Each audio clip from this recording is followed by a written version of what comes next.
Dear occupant, it's a good bet that many of us have driven around looking for that special place. However, there are a few lucky ones that live in the same house that their mother and father lived, and sometimes grandparents. Houses like that are filled with history, special memories, good or bad, but special in any case. Sadly, most of the special places we eye with hopeful thoughts.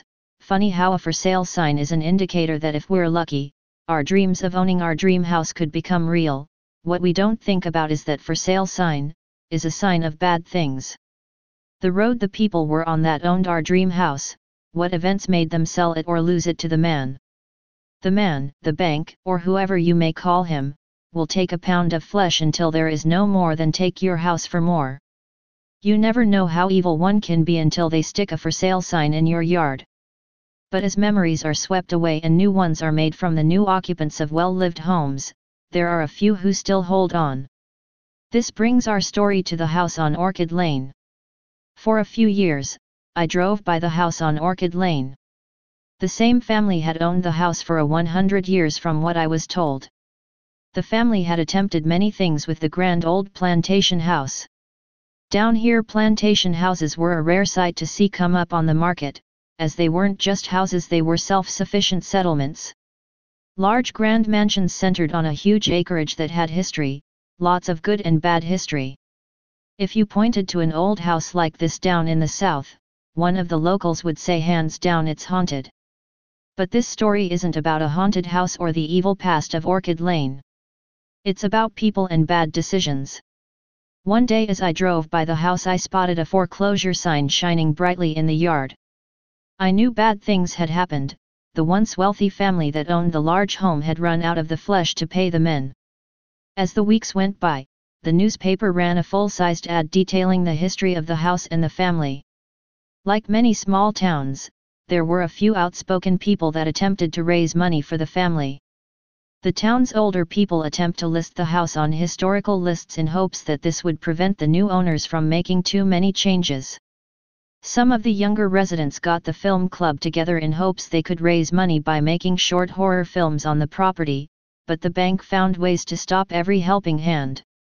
The bank owner was a black man. He was born and raised in the town, just like his family and mine.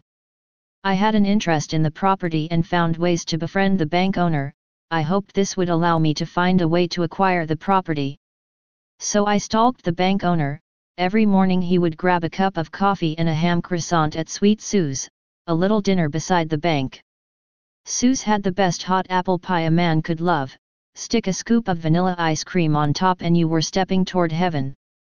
I know it's got a fancy French name, but down here, there's no reason to act like someone you're not. Enough of that goes on in the world already. A place like this, you become decentered to the people and the strange shit they do. A person from up north would come down and say a few things about how people talk, or even the lady that sits on the park bench and chats with her family ghosts, or maybe why the tombstones are sinking in the cemetery, or why one can still hear voices from the old mill and hospital. To us, it's just another day in the pines, but friends, people have hung from the pines. There was something dark in the wind, and I guess it was this story. It didn't smell right, you know? Like bad food that has sat in the refrigerator for too long. I didn't think it would go here, I really didn't. I just wanted to talk about the old green Ford that sits across my house on Orchid Lane.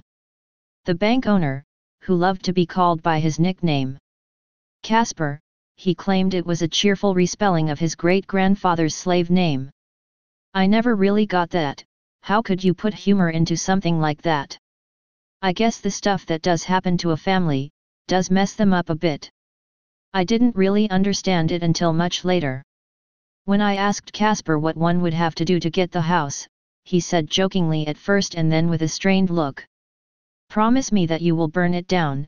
That house and the people have caused enough pain to anyone that steps foot on that property." I didn't bring it up again, I just watched as he sipped his coffee and flirted with Sue. As Casper left, another damaged soul would stumble in. He would be our town drunk, a more respected one. After all, he was our police chief.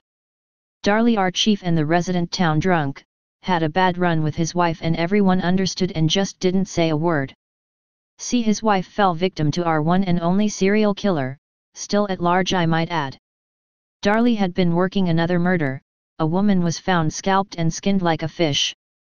His relationship was already on the rocks and just wasn't spending the time he needed to at home. Well, one night his wife got the itch and headed down to Red's. Red's was known for his pork chops and cold beer, as well as a supply line for our local drug market. If you were a woman or a man and needed the company of the opposite sex, Red's was the place to go. To make a long gruesome story short, don't worry, we will get into the details later. His wife found our serial killer when he could not and became the next victim on his list. So I felt bad for our old chief and would have bought him a cup of coffee, but Sue was good about them things and always gave the police free coffee and a fresh apple pie.